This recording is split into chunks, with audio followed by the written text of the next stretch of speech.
Então, é um tempo especial, um tempo diferente, mas tudo isso, seja qual for a parte tão gostosa do Natal que você esteja preparando e almejando, nada chega aos pés das boas novas. Eu gostaria de ler exatamente colocando nessa hora os nossos pensamentos lá atrás, há 2000 anos atrás, quando ali no Evangelho de Lucas, no capítulo 2, que eu convido você a ler nesta hora para que a gente possa meditar e fazer esta viagem que costumeiramente gostamos de fazer nesta época do ano, quando lemos o texto da vinda, do nascimento do nosso Senhor e Salvador Jesus Cristo. Lucas 2, de 8 a 20, diz assim: havia pastores que estavam nos campos próximos e durante a noite tomavam conta dos seus rebanhos. E aconteceu que um anjo do Senhor apareceu-lhes, e a glória do Senhor resplandeceu ao redor deles, e ficaram aterrorizados. Mas o anjo lhes disse: não tenham medo, estou lhes trazendo boas novas de grande alegria, que são para todo o povo. Hoje na cidade de Davi lhes nasceu o Salvador, que é Cristo Senhor. E isto lhes servirá de sinal: encontrarão o bebê envolto em panos e deitado numa manjedoura.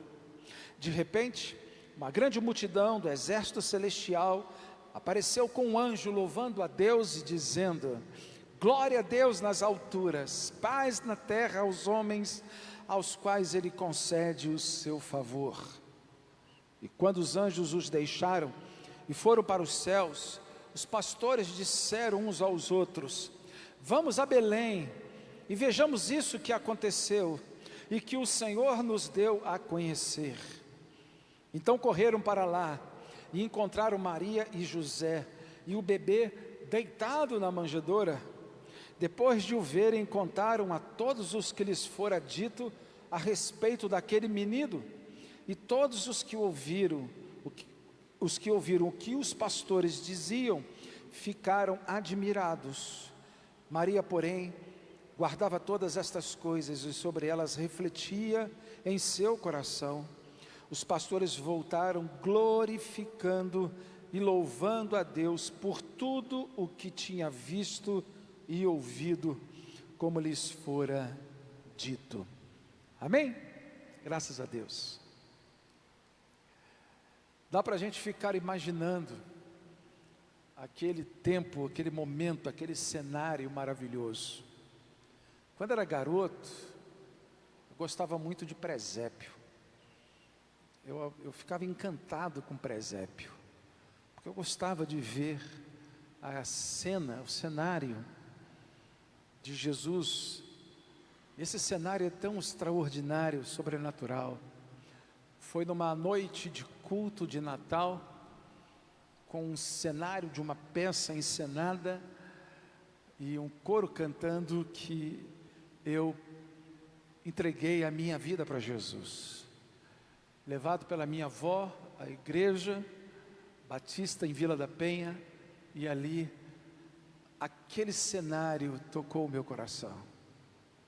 Dias depois eu estava confirmando a minha fé e sendo batizado, e estou nos caminhos do Senhor desde então. Eu gostava muito de assistir aos filmes que reportavam aquele tempo do nascimento de Jesus. E é um cenário que precisa estar vivo na nossa mente.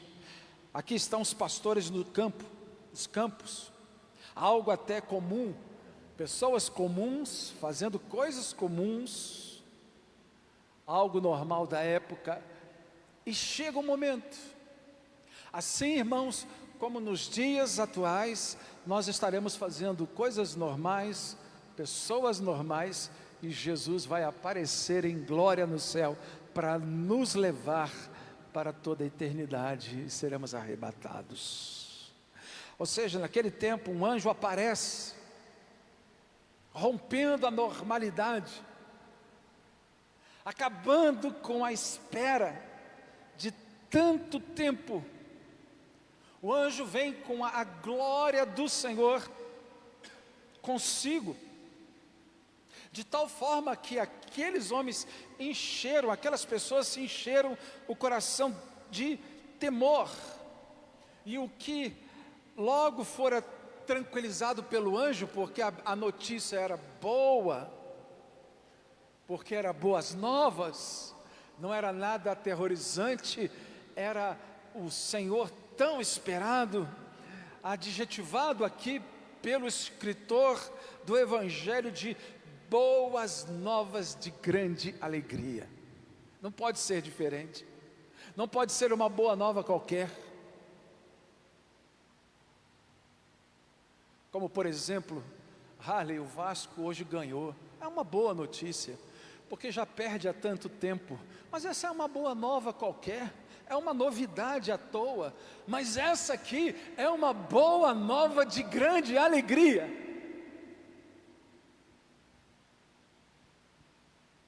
Algo que faria a humanidade ser transformada.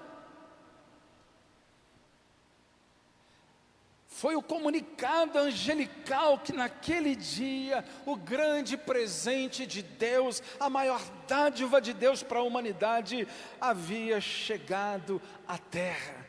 É o que diz aí o verso 11, olha aí comigo. Hoje, lá na cidade de Davi, lhes nasceu, não foi um bebezinho, não foi uma pessoa qualquer, foi o Salvador, o Cristo, o Senhor nasceu, Ele está entre nós.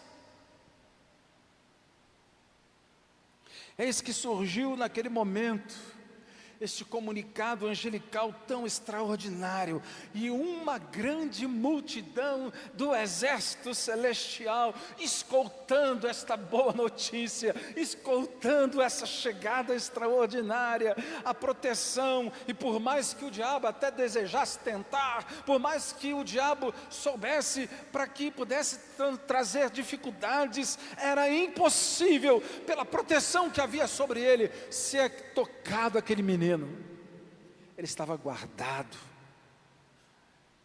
e este exército trazia consigo um cântico de louvor que estava na boca, como o coro da igreja. Verso 14, a música estava tocando, coro muito bem ensaiado, exaltando, glória a Deus nas alturas, diz o verso 14, paz na terra aos homens, aos quais Ele concede o seu favor. Foi um Senhor culto naquele dia, culto de Natal, primeiro culto de Natal. Os céus estavam em festa, porque o reino de Deus chegou aqui entre nós. Mateus, no capítulo 1, verso 23, também registrando a respeito disso, diz assim, olha, a virgem conceberá e dará à luz um filho, e o chamarão pelo nome de Emanuel, que é o resultado, o nome representa o resultado desta vinda maravilhosa, Deus conosco. Deus está aqui, Deus está entre nós, Jesus é o Senhor, Ele veio, Ele habita entre nós, Ele é um de nós, e quando Ele pisa sobre este planeta, o reino do céu chega com Ele. É Deus vindo para redimir a criação tão amada e que estava perdida, a criação que tinha se deixado levar pelo pecado. Agora Deus está mandando a graça na pessoa do seu único filho, E a principal mensagem daqueles dias era simplesmente: arrependam-se, porque o reino está próximo. Lembra disso? Surge o tal de João Batista, um pregador eloquente, e logo depois Jesus também com a mesma palavra: olha, o reino de Deus está próximo, arrependam-se. O Evangelho de Mateus, no capítulo 3, verso 1 e 2, diz assim: olha, naqueles dias surgiu João Batista pregando no deserto da Judéia, e ele dizia: arrependam-se, pois o reino dos céus está próximo. E quando o Filho de Deus ouviu que João estava preso, tomou a mensagem para si, porque é chegada a hora do começo do seu ministério, da proclamação da proximidade de um reino esperado por todos, e o reino do seu Pai é implantado. Evangelho de Mateus 4, verso 12 e verso 17, quando Jesus ouviu que João tinha sido preso, volta para Galileia, e daí em diante começa a pregar: arrependam-se, pois o reino dos céus está próximo. Sabe, queridos, nem todos entenderam as boas novas como ela deveria ser entendida. Aliás, o mundo até hoje não consegue alguns entenderem as boas novas como deve ser entendida. Até hoje as pessoas estão pensando que Natal é Papai Noel.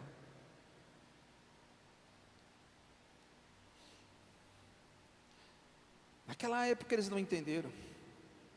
E eles não entenderam porque eles queriam um outro tipo de rei. Porque eles queriam um reino.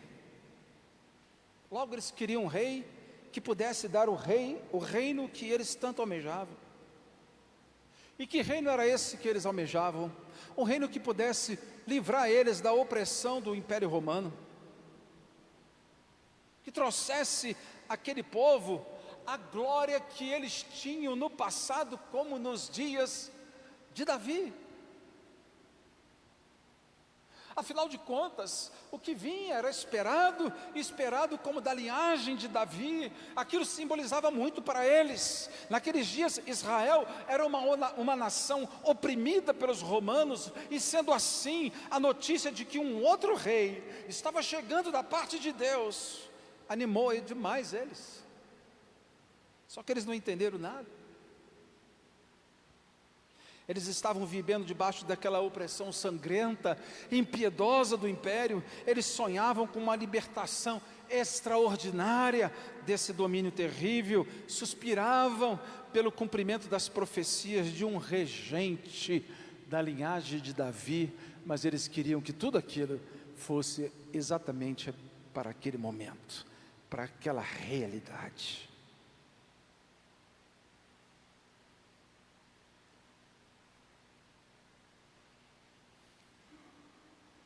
Aquilo era tão vívido na mente daquelas pessoas, daquela época, porque o livro do profeta Isaías era lido nas sinagogas, e eles esperavam pelo menino que agora era anunciado o seu nascimento, cujo principado, diz Isaías 9, verso 6, descansa sobre os seus ombros. Ou seja, havia uma expectativa profética a respeito deste Messias. Deixa-me dar um pouco dessa expectativa, para vocês entenderem que aquele momento foi um momento extraordinário, esperado. Lá no capítulo 1 de Mateus, no verso 22 e 23, fala que Maria soube que estava grávida, e quando ela soube que estava grávida, tudo isso aconteceu para que se cumprisse o que o Senhor dissera pelo profeta: a virgem ficará grávida e dará à luz um filho que lhe chamarão Emanuel, que significa Deus conosco. A expectativa profética daquele tempo também se resumia quando Herodes, por exemplo, mandou perguntar aos chefes dos sacerdotes onde deveria nascer o menino. Maria sabia, Herodes estava ciente. E lá no capítulo 2 de Mateus, no verso 5, responderam: em Belém da Judéia, pois assim escreveu o profeta: tu, Belém, da terra de Judá, de forma alguma és a menor entre as principais cidades de Judá, pois de ti virá o líder que como pastor conduzirá Israel, o meu povo. Eles sabiam e tinham expectativa, quando viram que o anjo mandou eles partirem por causa do desejo de Herodes matar o menino. Quando lá no Evangelho de Mateus, no capítulo 2, verso 14 e 15, fala assim: então se levantou, tomou o menino, a sua mãe durante a noite, partiu para o Egito, onde ficou até a morte de Herodes. E assim se cumpriu o que o Senhor tinha dito pelo profeta: do Egito chamei o meu filho.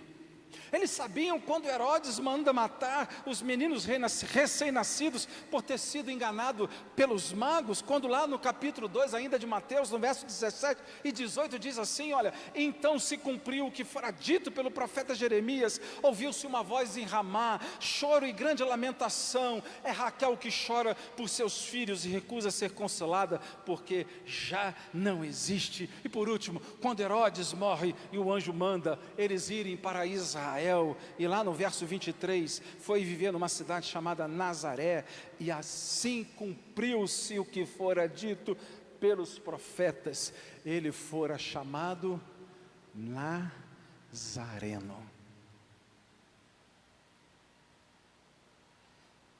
A história diz que eles esperavam muito, as pistas foram dadas por Deus, para fazer com que o povo de Israel entendesse que aquele menino era muito mais especial do que eles imaginavam, que era alguém para além de um rei terreno, para estabelecer um reino terreno passageiro, mas era o próprio Senhor, o Messias, para estabelecer um reino celestial e eterno. Com certeza, pessoas olhavam para Jesus procurando nele um rei. No entanto, tudo que encontraram nele foi um simples homem do povo, misturado ao povo, com uma mensagem de salvação. Lucas vai falar sobre isso, capítulo 17. Lucas 17, verso 20 e 21 diz assim, olha: interrogado pelos fariseus sobre quando havia de vir o reino de Deus, Jesus responde: o reino de Deus não vem com aparência visível, nem dirão, ei-lo aqui ou ei-lo ali, porque o reino de Deus está dentro de vós. Sem dúvida, os fariseus tentaram acreditar que aquele homem pregava com autoridade, era o Messias. Mas ao perceber que ele não estava armado, ao perceber que ele não buscava um trono entre os homens, ao perceber que ele tinha propósitos extraordinariamente diferentes, desistiram da ideia de crer que ele era aquele que havia de vir. Ele era o presente de Deus, o Emanuel, o Natal. Porque eles queriam um rei, e eles queriam um reino, e não alguém com cara de outro pregador, ou de outro profeta. Não, chega de profeta, mais um profeta, não é isso que a gente queria. Eles ouviam a mensagem de que o reino estava próximo e se animavam. Imagina, começou a espalhar-se ali pela Judeia: o reino do Senhor está próximo. Talvez Jesus queria começar uma revolução ali, política, e derrotar o império, como a imaginação de alguns pudessem ganhar espaço. O reino aqui, que era anunciado pelo Messias, era um reino para toda glória, para toda eternidade. É um reino de toda glória, não desta terra. Estava mais próximo do que eles imaginavam. Isto é o Natal. O Natal não é outra coisa a não ser que o reino de Deus hoje está ao nosso alcance. Amém, igreja? Jesus veio trazer a glória de Deus para estar entre nós. Quando Jesus falava do reino, ele nunca apontou para algo distante, mas ele sempre falava de si mesmo, porque ele era o reino. e todo aquele que nele cresce habitaria dentro desta pessoa, e o reino estaria dentro dela.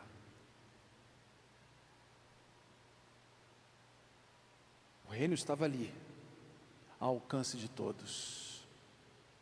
Eu fico imaginando que tudo aquilo à disposição daquelas pessoas naquele tempo eles não entenderam. Parece até que é a história de um homem que ganhou na loteria. Um homem ganha na loteria, mas por alguma razão ele não sabe que ganhou na loteria. Ele dorme e acorda sem saber que a chave para mudar o seu destino está à disposição dele, perto dele, ao alcance dele. E o pobre homem, por causa da sua ignorância, luta para sobreviver, juntando os seus poucos recursos, enquanto pilhas de dinheiro estão aguardando, estão à sua espera, porque ele ganhou na loteria. E esta pessoa é a pessoa que sonha: eu gostaria de ganhar dinheiro, e mal sabe que o dinheiro está esperando ela. Ela espera a realização de algo que na verdade já está ao alcance. A salvação já está entre nós. O grande bem que Deus fez pela humanidade já está à nossa disposição. Jesus é o Salvador. Ele nasceu para que pudéssemos ter vida. Quantas vezes esperamos coisas que não passam de fábulas, quando nós estamos diante do Salvador. E eu quero terminar concluindo esta mensagem, que o reino nos é dado de graça por Jesus, quem veio a este mundo e pagou o alto preço que celebramos nessa hora, no sacrifício da cruz do Calvário, para que a gente pudesse ter este reino ao nosso favor. Ele abriu o caminho, e Ele diz: eu sou o caminho, eu sou a verdade, eu sou a vida. Ninguém vem ao Pai, senão por mim. Eu quero convidar você a fechar os teus olhos, posto que foi para a tua salvação que o Natal se tornou real. Foi para que Jesus fosse o seu Salvador que Ele veio. Ele não veio passear na terra, Ele não veio porque não tinha nada para fazer. Ele veio com a grande missão de nos dar a salvação. A salvação está ao alcance de quem tem Jesus no coração. E eu te pergunto hoje: você tem Jesus no seu coração? Se você tem, amém. Mas se você ainda não tem, aqui na igreja, ou mesmo na sua casa, eu quero te convidar nessa hora. Se você quer aceitar a Jesus, fica de pé. Se você está aqui entre nós e quer receber a salvação em Jesus, ou confirmar a tua decisão em Cristo Jesus, fique de pé. Se houver alguém aqui, e se você em casa deseja confirmar a sua fé em Jesus, coloque a sua mão no coração e nós vamos orar. Ó Deus, obrigado pela tão grande salvação em Cristo. Nessa hora, Senhor, Tu conheces os corações e sabe, ó Pai, quantos estão de nos dar a salvação. Que o Teu reino, Deus, seja, ó Deus, aqui no nosso coração, um reino, ó Pai, para toda a eternidade, porque nós reconhecemos que Tu és o Senhor, o Salvador, aquele que havia de vir e que morreu no nosso lugar, e ao terceiro dia ressuscitou para nos dar a eternidade junto com Deus. Obrigado, Jesus. Ao Senhor toda a honra e glória nós te damos. Que o Senhor salve aqueles que nesta hora estão tomando essa decisão e confirme nos céus, para a glória do Teu nome, em nome de Jesus. Amém?